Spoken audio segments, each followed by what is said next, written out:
پہلے میں مناسب سمجھتا ہوں کہ ایک بار حضور پاک کا نذرانہ پیش کریں. اللہم صلی علی سیدنا شفیعنا حبیبنا محمد صلی اللہ علیہ وسلم یا رسول اللہ صلی اللہ علیہ وسلم.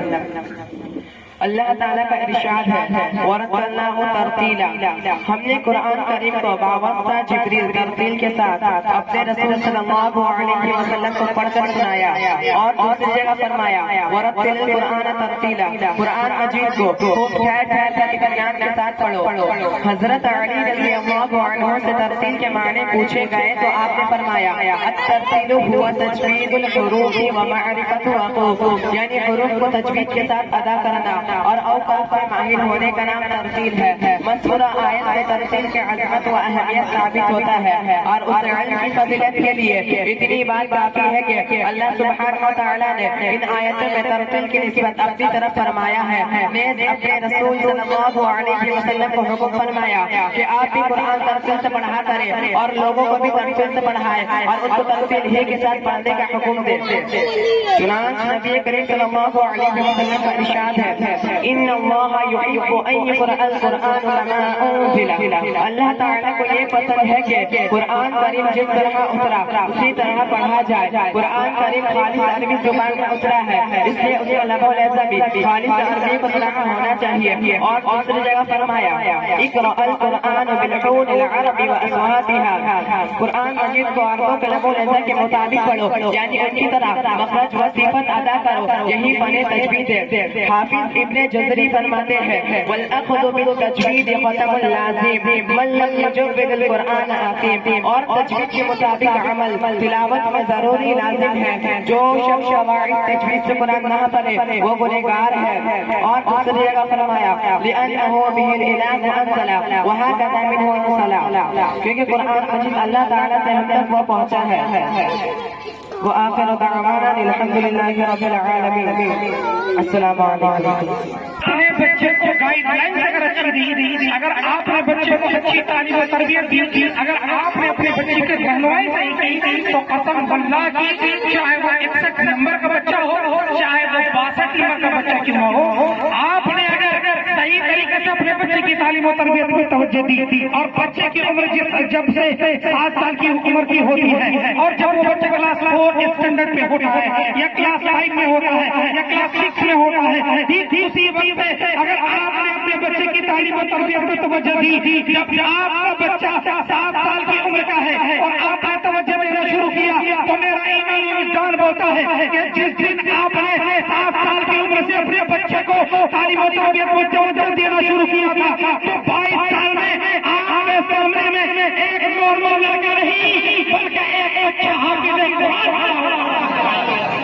بشرطے کہ اگر آپ محبت سے اور دل سے بچے کے لیے تعلیم و تربیت کی کوشش کی ہے. لیکن ہمارے یہاں تعلیم و تربیت کا جو شیرازہ بکھرا ہوا ہے، آج جو ہماری جو حالات ہیں، ہماری جو سچویشن ہے، ہم جو ڈینجر زون میں پڑے ہوئے ہیں، ان تمام چیزوں کے پیچھے ایک وجہ ہے اور وہ یہ ہے کہ قرآن نے فرمایا تھا اقرأ باسم ربک الذی خلق.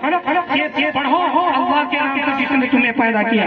اللہ تبارک و تعالیٰ نے جب قرآن نازل فرمانا چاہا تو 30 پاروں میں 6666 آیتوں میں جو سب سے پہلی وحی جو سب سے پہلی آیت نازل فرمائی رب تبارک و تعالیٰ نے وہ ہم تمام لوگوں کے لیے جو پہلی نازل فرمائی گئی، جو پہلی آیت نازل کی گئی وہ آیت ہے اقرأ باسم ربک الذی خلق، جس کے معنی ہے پڑھو اللہ کے نام سے جس نے تجھے پیدا کیا.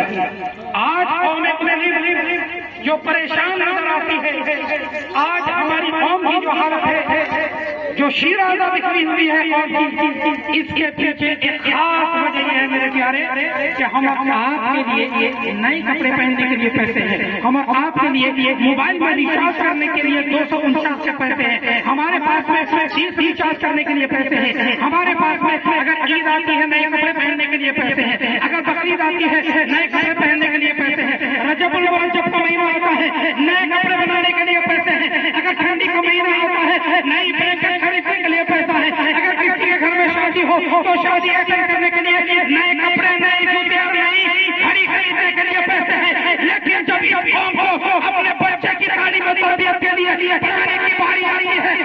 قوم کے پاس میں پیسہ ختم ہو جائے اور یہ کہتا ہے کہ جناب عالی میں غریب انسان ہوں، میں اپنے بچوں کی تعلیم و تربیت یہی نہیں کرتا، قسم اللہ کی جس دن سے آپ نے سوچ لیا کہ میرا بچہ پڑھے گا اور میں بھوکا رہوں گا، قسم اللہ کی ہر گھر کا بچہ اپنے وقت IAS آفیسر بنتا ہوگا، ہر بچہ IAS آفیسر بنتا ہوا نظر آئے گا، بشرطے کہ اپنے دل میں ٹھانی ہو، بشرطے کہ آپ نے سوچا ہو یہ خرافاتی چندہ والے مولوی ہیں، گلی گلی میں گھوم رہے ہیں، گلی گلی میں گھوم رہے ہیں، واحد ایک سنگل بندہ 18 لاکھ کی آبادی، حافظ زبیر یہاں کھڑے ہو کر کے بول رہا ہے، پورے بلند میں بول رہا ہے کہ 4 آنے کا چندہ لیے بغیر 1 کروڑ کا چندہ کھڑا کیا، 4 آنے کا چندہ لیے بغیر۔ آپ کے دیوار میں رہنے والے بچے پڑھتے ہیں اس ادارے میں، پوچھے آپ سے کہ ہم نے محلے والے کا چندہ دیا کیوں؟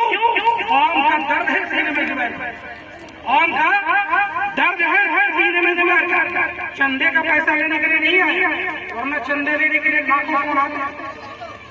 آپ اپنے ایمان کو پہلے اسٹرانگ کریں، مغرب کی اذان ہو رہی ہے، اعلان ہو رہی ہے، بچے کو بھیجے، موبائل میں ریچارج کرتے ہیں کہ نہیں 249 کا؟ کبھی آپ نے سوچا کہ حافظ زبیر صاحب پڑھا رہے ہیں جا کر کے 250 روپئے مہینے کا دے دیں؟ کوئی ایسا سنگل بندہ ہے؟ نہیں ہے۔ کیوں بھائی؟ کیونکہ ہم نے سوچا ہی نہیں ہے، کیونکہ ہم نے سمجھا ہی نہیں ہے کہ تعلیم جس کو ہم نے اپنی زندگی کے معیار میں سب سے آخری لسٹ میں اور سب سے آخری زینے کی سب سے آخری سیڑھی میں رکھ دیا ہے، وہ حقیقت مانو ہوئے سب سے پہلی تعلیم سب سے پیچھے کر دیا۔ نئے کپڑے پہننے کے لیے پیسے ہیں؟ یہ بتائیے کہ یہ ماہ شعبان المعظم کا مہینہ ہے، الحمدللہ